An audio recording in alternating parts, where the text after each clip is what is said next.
Hey girl, hey. Yeah. Let's go. Hey girl, hey.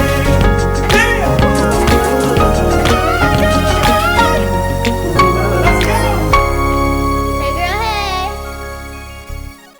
Hey girl, hey, welcome to the Hey Girl, Hey podcast. I'm your host, Kim Miller. Thank you for tuning into this week's episode from ATL. And I got my girl, Erika Brown.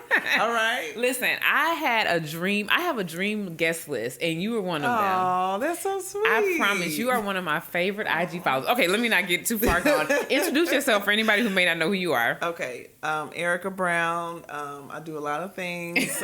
Yes. I am a real estate investor between Atlanta and now Texas too. I also own. I'm a co-founder of a brokerage here in Atlanta, and I have a real estate team, and I homeschool my kids. And I'm a wife and a friend, and I love Jesus and lots of things. A lot. It's so many. I feel like I have 1,000 questions for you, and you have done so many podcasts recently. So I'm gonna work hard not to ask you questions that you've answered, but I'll kind of just summarize what I think that you have said about these things. So whatever works. I want to get into first the real estate piece, and you are very much into entrepreneurship fully right now, but you transitioned about 5 years ago, correct? Yep. And that's glorified in this season. Like, everybody wants to be an entrepreneur. Yeah. It's that season to be like your own boss, which I love. Mm-hmm. But can you talk about like what that transition actually looked like? I know you were working in banking, and you were seeing a lot of people that were wealthy had a common denominator of having real estate. So that's kind of like what had you start moving in that direction. Right. But what was that window of time when you actually made that transition? Right. So it was really interesting because I really did not intend on becoming an entrepreneur. Like, I was good with, working in the same place until I was 60, but I just wanted to progress and grow and things like that. And I don't know, I just realized okay, at the same time, I'm trying to climb this corporate ladder, and, things just aren't working out as I would have wanted them to work. And then I remember going to work and being like, you know what? I have all these things to do. I've completed them in 3 hours. Why am I still sitting here? Yes. So I think that was a part of it. And I just really got tired of checking in and be like, hey, I want to go do this with my kid, or I got to coordinate with this person if I want to do this. And so I just really desired more freedom, and I realized, I do have a skill that I can monetize because I'm essentially already doing this job and passing it off to someone else. Yeah, because you were showing your girlfriends' houses or friends in the area houses. Yeah, and then referring them to another real estate agent. And I was like, well, let me bet on myself. I've been in this career, I've grown through these promotions over the years. I know that I have a skill, and if I essentially use the same drive and passion to grow within this corporate structure, why not try to do that on my own? Yeah. And so we just set up a plan to pay off. We had credit card debt at the time, to pay off credit card debt, to try to save some money. Yeah. I reached out. First thing I did was reach out to one of my friends, actually in Texas, who had transitioned from banking to becoming a real estate agent, and I asked her for advice. So she essentially became my mentor throughout the journey, and kind of gave me, okay, it's what this, do this. Mm-hmm. And then I did most of those things. And then I was like, okay, let's try it. Because worst case scenario, I left on some really good terms. So I always said, at the end of the day, I can always go back. But if I don't at least try, then I'm going to live with regrets. Yes. So, yeah. And, okay, so I went to school with your husband, Lawrence. And so funny. I don't know. Girl, bless your heart. Because let me tell you, I got to tell you a quick story. So we have mutual friends in Toby and Fat. We all came from Hope City. Yep. And I don't know, one day when I first met Toby, I ended up telling him I went to North Shore. He's like, oh, you know LB? And I'm like, oh, yeah. Yes. Everybody knows LB from North Shore and Cunningham. Because he was a really big personality. That has not changed. Very much a class clown. But I will say he always was very smart. It was kind of like one of them things you're also in the Honor Society. Okay, that's dope. But he was the biggest class clown. Yep. So He's still the life of the party. Yeah, I'm imagining. That's not changed. But he was like, I feel like he told me he was a pastor at that time, or he was in ministry in some level. Yes, he was. Well, basically, he was. I don't know what year you when you spoke with him, but basically, he used to run an after school program, and he worked for a ministry, and they planted him in an after school program. Gotcha. So it was pastoring through mission, and like a church plant kids. through like young people. Okay, okay, because I never got to figure out like, oh, how, like what did that look like? I do not know what level of ministry that was. Yeah, so that was for a season, maybe like 5 years or so before. So I started the entrepreneurship journey first, and then like a year or two after that, he joined me full time. Okay, because that's I went on a tangent, but that's what I wanted to get at in terms of how does that look like in marriage? How much was that support needed? What that the support look like from your spouse when you're making that type of transition? It was definitely needed. Yeah. It was like, hey, let's have a conversation. Let's talk about what I'm thinking about. What are your thoughts? Yeah. Et cetera. And then that's also continual conversation. Like because you have different seasons where when you're doing something new, it takes longer. Yeah. It requires more out of you, which sometimes requires away from your family. Yeah. And the goal is for you for that to just be a season and not be extended season. Right. So it was definitely like, okay, I'm doing this for a moment. What can we do to make sure everything is taken care of? Yeah. XYZ. And so it was definitely that in the beginning, and throughout the progression of, my career and his as well, it's been like, okay, let's sit down. Where are we in this season? Okay, what is it going to look like? Yeah. So that just kind of it's ever evolving. Yeah. Yes. But he was always down for the cause. Sounds like. Yes. Oh yeah. Absolutely. Yeah. Oh yeah. He's like, he is the person who kind of like brought me out of the shell and was like, yeah, go do it. So, he's definitely the natural person who is like has an abundance mindset. I've like grown to have an abundance mindset over time, but he's like the natural, like, yes, try it. Let's do it. I would think that's what I remember of him. So that sounds about right. And so from there, you guys started to have these different businesses kind of birth out of the real estate part, and Lawrence took over some of those businesses, correct? Yes. So it started with just sales as an agent, and then I got an assistant. Then I brought on an agent, so I started a team. And then I'm trying to think. First, it was a staging company. And with a best friend of mine, because I was helping people sell houses, and they were like, wow, you have these Airbnbs, they look so good. Why not, help me sell my house and, all that. So staging company, we started investing basically as soon as I got my real estate license. We started investing that same year. And so it was like all hands on deck with the family with that. And then after that, our landscaping company, and it just kind of keeps going. Yeah. And you said something that really stuck with me, because I am a suburbs girl. I think I was born in the suburbs. I think that's just kind of my natural gravitation. But I really love how you talk about staying in your community and buying back your community. Share a little bit about that. So I'm from the suburbs too. Yeah. So that was really interesting. And so I think, I don't know, I have friends that are from the city, and, they grew up in a different time in the city where it was like really, really difficult. So a lot of my friends that are from the city, they hesitate going back, and I acknowledge that there's probably a lot of trauma. I was in a suburb, so I was like more willing to like jump back into it. Right, you didn't have that trauma necessarily. I didn't have that, but I've seen the beauty in it. I've seen the beauty in us moving back to our neighborhoods. I'll give you a great example. So we built our house 2 years ago, and one of the poorest neighborhoods in Atlanta on purpose with a group of friends. And so when we were building this big beautiful house, I would walk by and go check on it. And I remember this lady, she was like, man, I overheard her talking. She's like, man, I didn't white folks moving in the neighborhood, buy this house, building this big old house, and I was like, oh, this is my house. And she was like, okay, girl. Yeah. Like her whole mood changed. Sure. And then she began being like proud and excited, and was just like, so I think that there's a sense of pride when, middle, upper class people, black people decide to move back to our community, because we can see our neighbors with a different level of humanity and connection. Yeah. than, if you aren't in the same community, then you understand. Yeah. And so I think that that's important.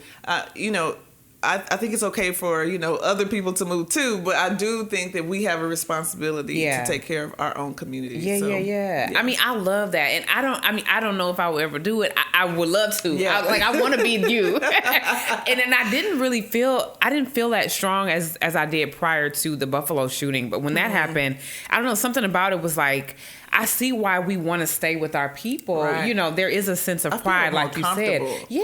A lot of times we don't have to put on. We, like you said, there's a certain humanity that we see in each other, regardless of socio class. It's like we family. We feel that immediately. Right. So I want to see how I'm going to evolve in that way. Because I'm telling you, I always think about you in that, and then I'm starting to have those feelings a little bit more.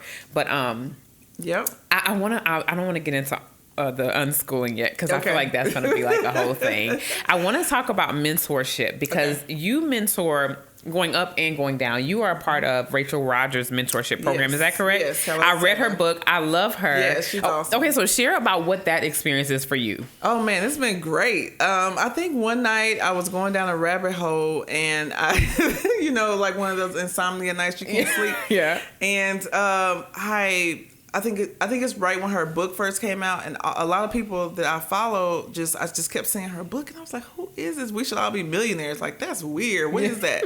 And then I found her page, and I was like, wait, Black woman in North Carolina owning almost 60 acres? What? Yes. Like, that was my like dream attraction kind of thing. So then I just went down this rabbit hole and then joined the club. Yeah. Shortly after. And it's been really great. I mean, because I think before that, I had a bit of a void in my relationships of desiring to have a community of women who were also like super ambitious, also like breadwinners in their family, and just a different community than I had like one or two friends, but not like a group of women where it was just like this safe place to just be you in this way. And so I found that within the Halo 7 community. Plus, I mean, I'm in a particular mastermind within Halo 7, so I get like direct access to Rachel and her team and everything like that, and they just like open up like what it looks like to run an 8-figure company and what you need, the systems you need in place, and the type of the type of hires you need to make. It's transformed my businesses, and it's really allowed me to actually be able to earn more money, but like not work more, which is my whole thing. That's everybody's goal. Yes. It's really taught me how to scale in a big way, in a way that also like really does create opportunity, empower my team, and help inspire others. So it's been really awesome. Yeah, because you are inspiring me all the time. And you also mentor down, because you have your programs, your cohorts, and what is that experience? Because I love that you are on both sides of that. Like, you haven't reached a level of I have arrived, so now let me tell you, but you also have it going up. I'm always learning. I love that. Love that. I just came back from a conference. I know. I'm like, I love it. Literally came back from a conference learning from other women. I'm always learning. Oh man, that's been so rewarding. It has been so rewarding, because I went into it just from like friends here in Atlanta. It was like, okay, Erika, like you had your head down, you've been working, you shared all your knowledge with your friends. Now we are owning, 2 and 3 and 4 properties and stuff now. And now you need to share this with the world, right? So I was really encouraged by friends to do that. And I've been able to do that for people who come to me and they're like, I don't know where to start. There's no way I can do this. And now they're on their second property now. And so that's been amazing. But what I did not anticipate was the desire that people would have for like-minded community. And then the community building that we're doing, of this safe place, because a lot of people, like, they're like the only ones in their family that's trying to do this, and they may not have the support of their family because they're like taking risks and doing things different. And so I really didn't anticipate the really amazing community that would come out of this this program. But yeah, it's been really awesome. And it's people from all over the country? Yeah, all over. Wow. All over from as west as California to Florida to, Northeast, everywhere. And how do you structure that? Because markets are so different. I mean, do you have experts in each area? Are you just researching that information? Like, how are you factoring it to all over? I teach various ways of investing. Okay. And so I teach through storytelling. That's like the biggest thing, I feel like, because people are able to actually connect with stories and see themselves in it. And then I give them like the do's and don'ts from that story. So basically, because I teach like a wide range of investing, that people are always connect with some form of what I'm teaching them. Yeah. And sometimes it's tweaked, and then we go from there. And so because we have this, like, I teach, various ways to invest in real estate. And then we have one-on-one time for pretty much 90 days where I can actually get to know them and their situation one-on-one. And then we customize a program to their financial situation from there. So, wow. And then they have ongoing support. So, like, I have students that took my cohort last October. Yeah. And because we're a part of the same Facebook group and, they have access to me through there, she's still like, she asked a question the other day. She's like, okay, so I have this tenant. She's actually on her second property now since October. That's amazing. Did not even think she could invest. Wow. And she's like, okay, I'm screening for my second rental, and here are the tenant's qualification. I have a question about this. What do you think? And then, within 2 hours, she had a question answered. Yeah. She chose her tenant and moved up, so it's really an ongoing mentorship and just encouragement that you get. Yeah. So and do really you great. See that becoming like a conference, or how far do you want that to grow? Oh, man, we'll see. Yeah. Right now, we're growing to we're going to all get together in the fall and meet each other first time in person. So that's going to be awesome. And then we'll see where it goes from there. Yeah. Maybe a conference. I don't know. We'll see what goes. The sky is the limit for you. And when is your next cohort? Just in case anybody wants to jump on. So you could actually, a person can secure their spot for the next cohort now, have one more that's coming up in the fall. Okay. It'll probably be between September or October. Okay. But they can actually go to my website and secure their spot in my next cohort. Okay. I'll make sure you include all that before we wrap. Okay, so let's get into unschooling. All right. Because that's one of my favorite topics. Yes. So I'm going to again try to summarize how you got to this space. One of your children was having some issues and you wanted to find a school that would work for him. Yep. Okay, pick up from there. I don't want to mess the story up. No, that was good. Like, he was having, all my boys kind of go through this phase of like getting in trouble. Yeah. The whole boy thing when they're young, but he just didn't come out of it. Yeah. And in his grades started to get affected. We're like, what is going on? So we got him tested, and the psychologist was like, okay, he doesn't have any like learning disabilities. He just really has a lot of anxiety around school. So then we made a list, and we were like, okay, here are the things that we feel like he needs to have in order to be successful. Yeah. And we started visiting like all the different schools, the private schools, like all the above, and did not find what we needed. Like it was hard. So we were like, okay, so I guess we got to do it ourselves. And I was absolutely that mom. I would never homeschool my kids. Yeah. Like, that was me. I was her.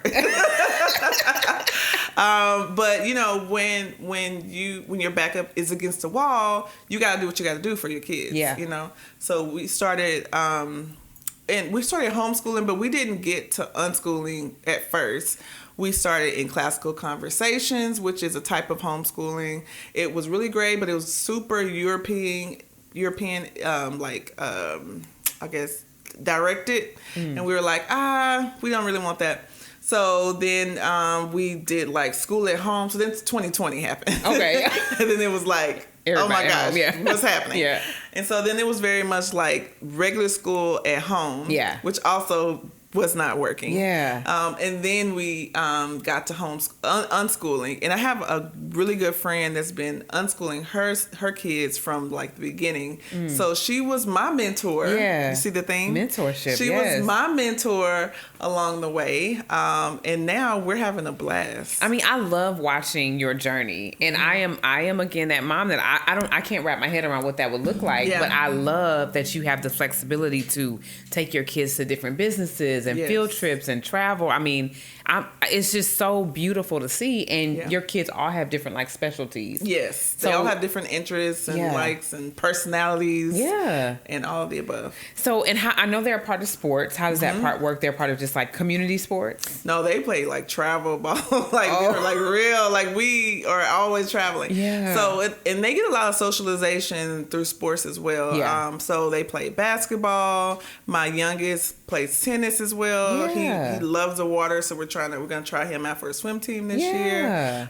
So they're, we just allow them to try different things. Yeah. And whenever we see like, oh man, they're really like engaging in that and they really enjoy that, then we support and facilitate and just kind of go from there. But yeah. And I mean, it appears to be very smooth sailing at this point. What does a rough unschooling week look like? Oh man, a rough unschooling week is like, everybody's just tired and nobody wants to do anything, and it's okay. Then we'll just throw out the documentaries and we learn that way. We just believe like learning happens all the time. Yeah. But yeah, we have hard times too. My oldest is going to high school. Yeah. And so there's a lot of like peer pressure and that kind of stuff that we're like processing through.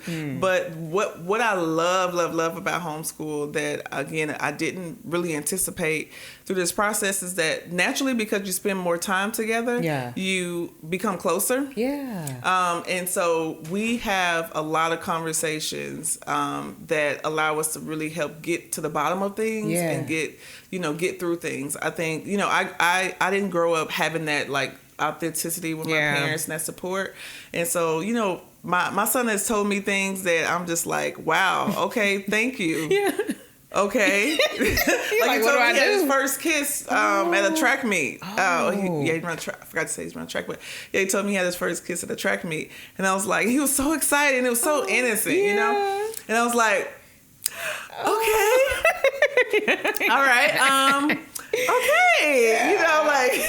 But I appreciated him telling me that. Yeah. So that's one of the things I really didn't anticipate with homeschool. So whenever we are having a bad week, we're not rushing off to this activity. We can pause, we can talk about it, we can work through it. Yeah. And it makes us closer, and it makes us, better as a family. So I love it. I love it. And this year, it was either this year or last year, you hit $1 million in assets or in real estate assets, right? Yeah. It was actually in 2020. Okay. $1 million in net worth. Yeah. Wow. So it's been an amazing journey. Yeah. What does that feel like? Like was that a thing where at that point you're like, I got to get $5 million, or is that a thing where you really were able to sit there and take that in? Yeah, no, I think I was really able to like, wow, like I didn't even really anticipate this. Yeah. I'm actually processing through that right now because I definitely don't want to get in the trap of, okay, I do this, now I got to keep doing this. And, one of my friends asked me, she was asking me about like my revenue goals and what I shared publicly. And I was like, I really don't like to share things like that publicly because like from a year-to-year standpoint,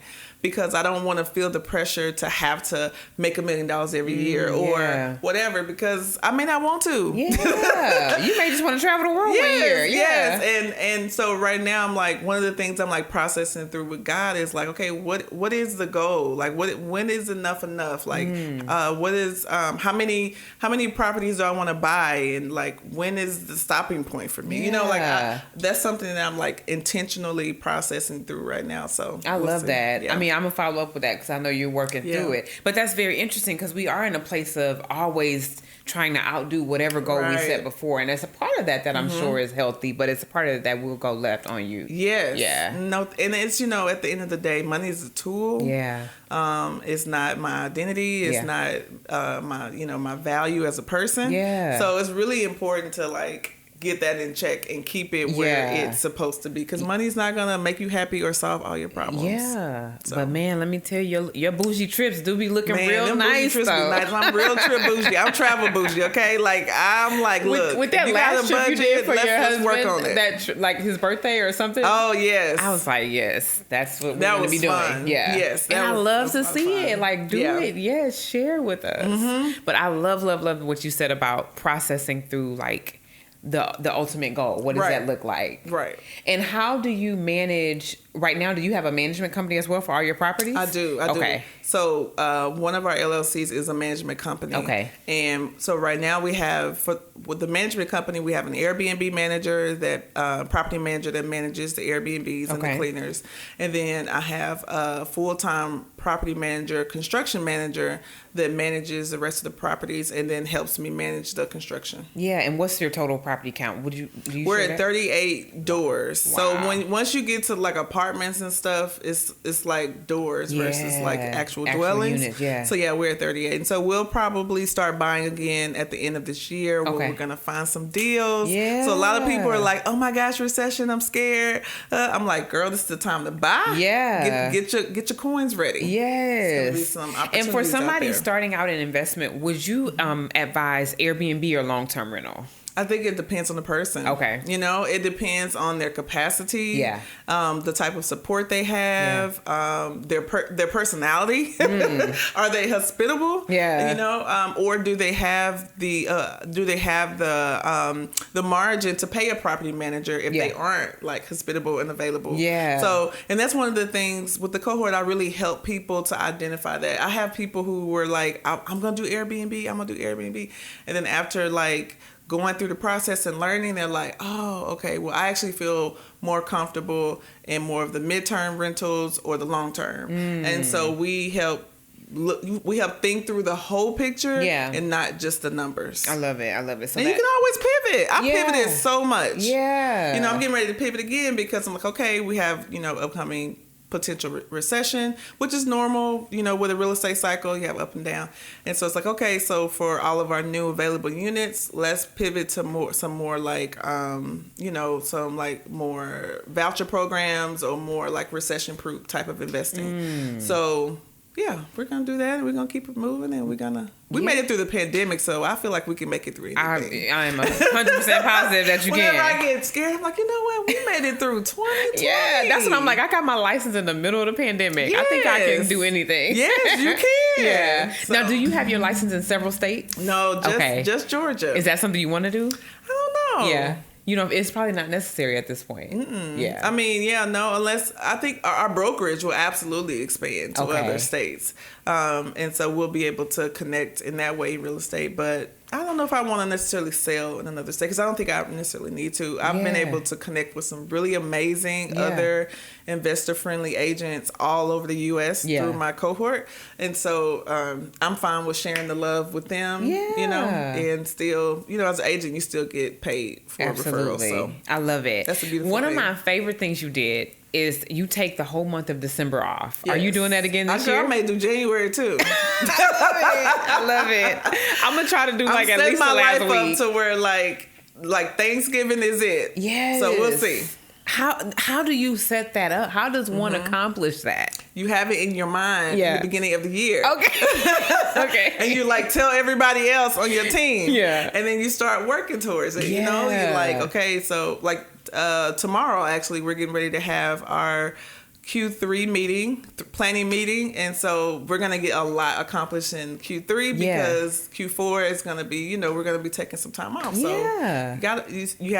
you have a vision first. I'm big on like visualization. Like I spend time like intentionally like, okay, what does this look like? What do I want it to feel like? You know, that kind of thing. Yeah. And that really does shape my goals. And then we put together a plan. Yeah. And then we meet quarterly to execute. Yeah. So the plan is to be done working Thanksgiving. And so that's you and your team. Not my whole team. Okay. But they will get some extra time off for sure. Okay. And with me not working, they'll have a lot less to do. Yeah. Because I'm not calling them being like, okay, what about this idea? And let's do this. Yeah. You know, I'll leave and they'll have a you know, a list of just things to do. Yeah. And then they can work for where. Like I'm not the micromanager type of boss. I'm like, look, here's what we need to do. Yeah. You can do it wherever you are. Yeah. Just get it done. As long as you get it done. Yeah. And the folks on my team were amazing. Like my team they are some really amazing, like down for the cause, down for the mission people. So yeah. And so what I did last year was I just checked in one time and they knew I was going to be checking in during that time. And we talked, we checked in, cool. All right. And then went back to what I was doing. So hopefully, and it was good too, because I feel like sometimes as entrepreneurs, when you begin delegating, there's a hesitation to delegate, because you want everything done your way.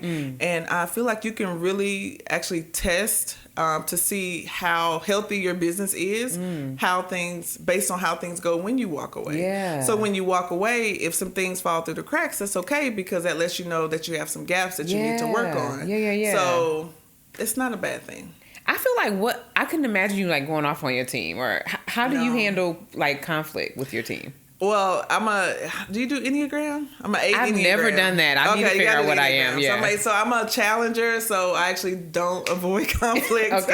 But I've learned over the years to be able to deliver like love and truth. And so I can still like call something out that is not okay, but then, based on the expectation, but still do it in a very loving way. And I've had to apologize before, because there have been times where like I'm stressed and I am not communicating in the best way. So it's like, it's not that it's their fault. Like, I'm stressed about something and I'm projecting.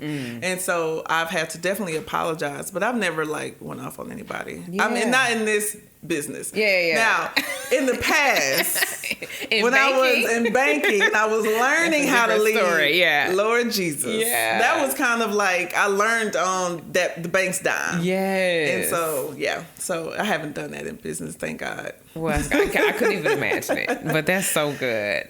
You are like my absolute favorite. I'm not even lying to you. Thank you. I really do look like I love the way you.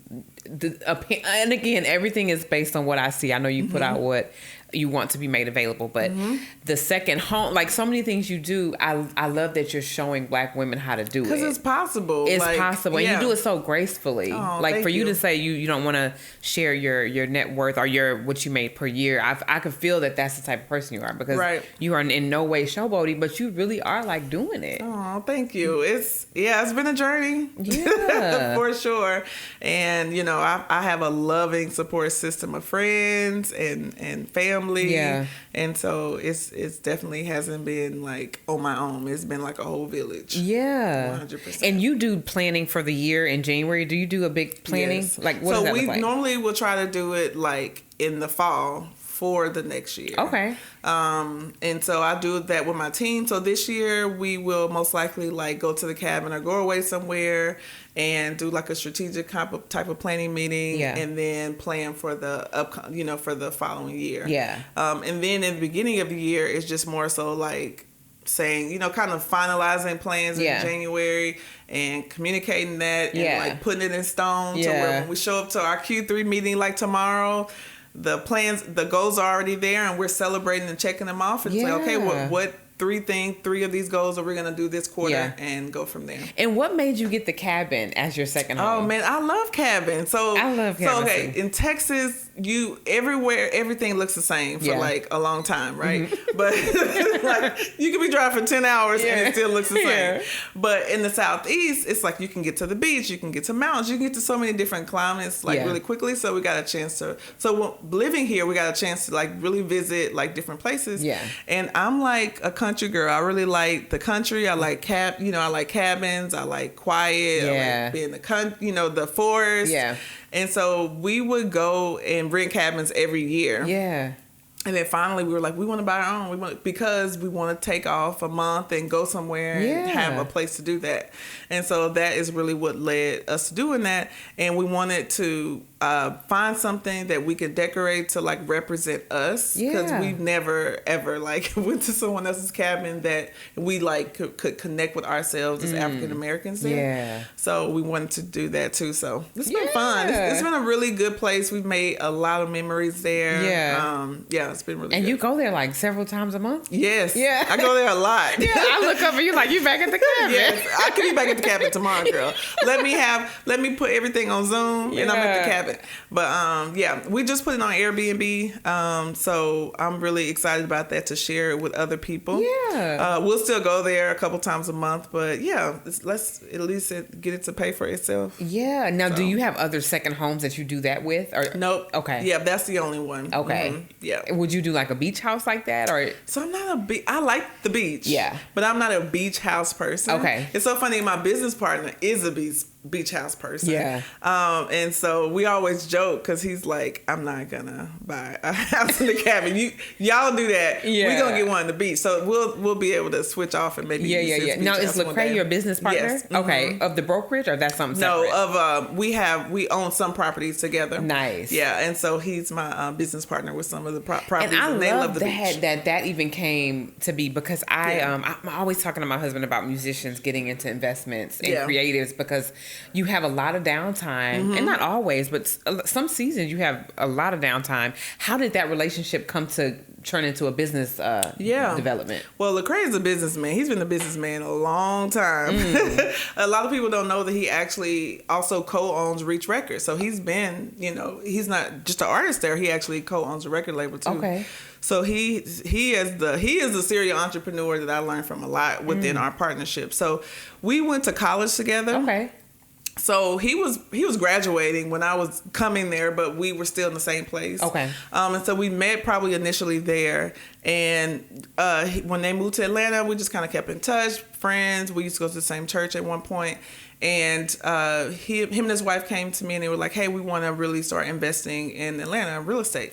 And so I helped them buy a couple properties. I managed them for them. I renovated the properties for them. And so he was just kind of like, it was so funny because him and my husband are really close friends. So he would come around the house and he'll be like, "All right, Erika, come on, where the deals at?" And so one time he was just coming around a lot, and it was just his voice was loud about investing. And this was at the moment I think we had like 19 properties ourselves, and I remember like it was yesterday. It was actually August 2020. So it was a very uncertain time. Yeah. And I had a listing appointment with a client, and I went to look at the listing, and it was a quadruplex, and it was really good. It was a really nice deal. I knew, and I asked him, I said, "Hey, can I actually put an offer on it instead of listing it? Or can you get me to the weekend to put an offer together?" And they said yes. And so I was like, okay, I did the numbers and all that. And I was just like, okay, if we buy it ourselves, we'll have to put $80,000 in cash down, because it was already like rent ready. It was the particular financing that I thought I had at the time. I had to put $80,000 cash. I was like, I don't want to put $80,000 cash. Yeah. And I was just like, oh man, okay. And then my husband, again, abundance mindset thinker, was like, what about Lecrae? He's been coming right here. And then I was so uncertain about a partner because I just like didn't want to like ruin relationships. Yeah. So like I have a lot of people who were like, let's partner, let's do this, let's do that.